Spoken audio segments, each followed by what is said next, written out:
खेळाचा तास, पिवळ्या उन्हाने नाहलेला परिसर आणि त्यावर पिवळ्या रंगाच्या पीटी ड्रेसमध्ये फिरणारी बागडणारी आमच्या शाळेची गोंडस मुलं. मुलं नाहीत जणू, तर अंगणभर पसरलेली पिवळी फुलं असं म्हटलं तरी चालेल. एक एक करीत उंच भरारी घेण्यासाठी सज्ज होत आहेत. ज्ञानाच्या बागेतील ही फुलं उद्या आपल्या देशाचं भविष्य उज्ज्वल करतील. खेळाच्या मोकळ्या क्षणांमध्ये हरवलेला तो आनंद, निरागस बालपणाचा गंध, आनंदाचे, चैतन्याचे व आत्मविश्वासाचे तेज घेऊन बालपण देगा देवा मुंगी साखरेचा रवा या उक्तीची जणू सार्थकता पटवून देतात.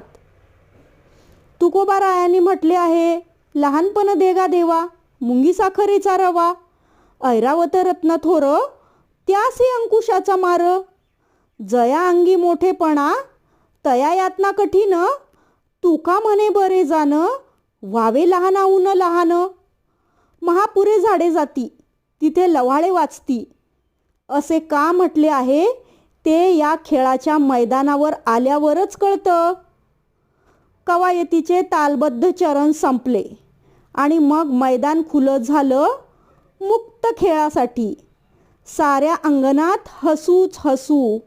बाईंच्या मार्गदर्शनाखाली मुलांनी घेतल्या कांगारू उड्या, बदक चाल, धावण्याच्या स्पर्धा आणि पकडापकडीच्या धमाल फेऱ्या. प्रत्येक हालचालीतून नुसता व्यायाम नव्हता, तर होता निखळ आनंद, मैत्री आणि निरागस बालपणातला तो नाच.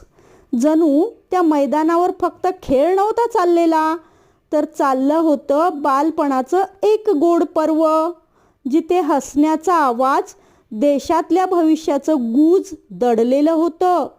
एक जिवंत चित्र, निरागसता, चैतन्य आणि बालपणाचा आनंद भरभरून फुलवत होता.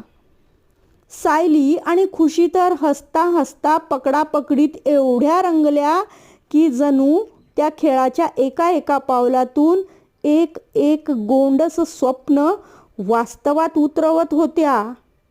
तर हे असं मैदानभर पसरलेलं पिवळ्या रंगातलं चैतन्य पाहताना अगदी डोळे धन्य व्हावे. बरं झालंच देवा तू मला शिक्षक केलं. हा निरागस